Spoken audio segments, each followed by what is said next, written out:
Hello and welcome to Breast Implant Illness Hope for Healing. This is Cecily Henderson, your host. Thank you for joining me today. Last week's podcast was about the FDA toxicological testing and black box warnings for breast implants.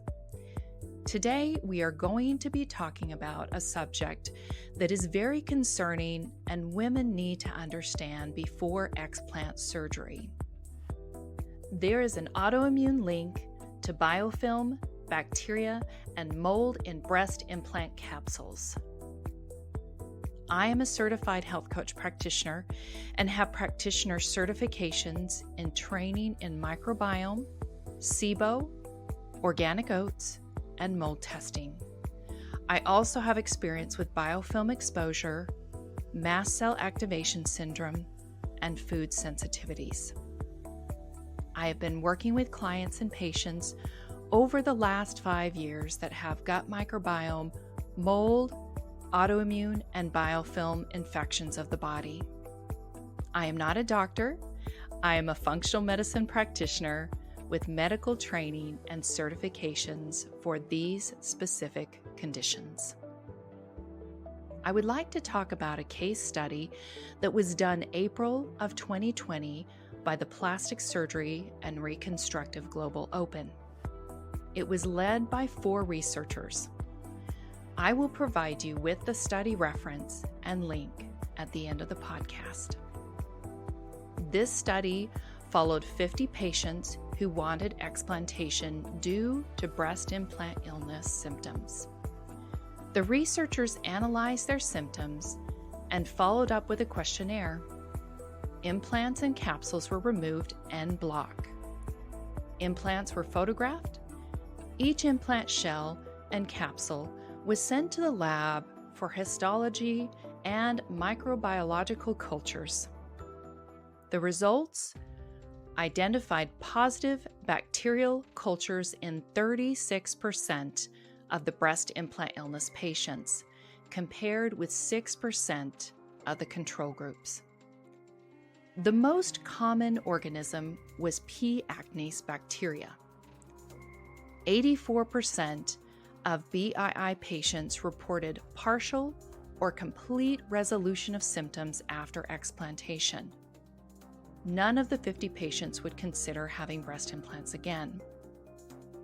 The conclusion of the study was that P. acnes is being explored as a pathogen with various rheumatological disorders, including thyroid disease, granulomas, eye problems, and arthritis. The possibility that chronic P. acnes infection of the breast implant shell and capsule could cause systemic illnesses and needs to be explored.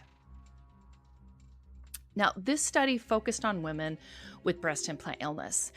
The researchers tried to identify why these women with BII had a variety of symptoms. Now, it was found, 30% of the women had bacteria in their implant shell and capsule, which was the P. acnes bacteria. This caused most of their symptoms, and the researchers wanted to explore the possibility that P. acnes was causing their symptoms. This specific bacteria is found in the armpit, skin, and hair follicles. It was noted that all 50 women with breast implants that participated partially or completely improved once their implants were taken out and would not consider them again. Now, I had a great surgeon who offered a microbiologic analysis and biopsy of my breast implant capsules. It was found that 90% of my left breast implant capsule was covered in P. acnes bacteria and biofilms. There are other microbes such as mold, fungus, viral, and parasitical pathogens that can grow on the implant shell and capsule. All this information can be found in my free breast implant course in Lesson 6, Neurological and Infection Risks. my doctor realized that my arthritis was being caused by the P. acnes bacteria.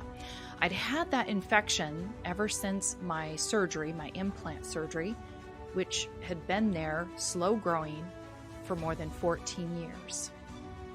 If I would not have received the proper capsule biopsies, I would not have known this and could not have received the proper care and treatment. I am doing great, by the way. I'm doing wonderful. I had to receive 3 rounds of IV antibiotics in the hospital because of this serious infection. Now, if you are looking to explant, please find a surgeon willing to do a microbiologic analysis and biopsy of the capsule.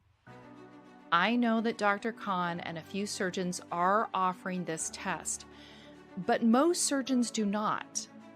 And you have to specifically ask, or you will only receive cancer testing on the biopsy. Thank you for joining me today.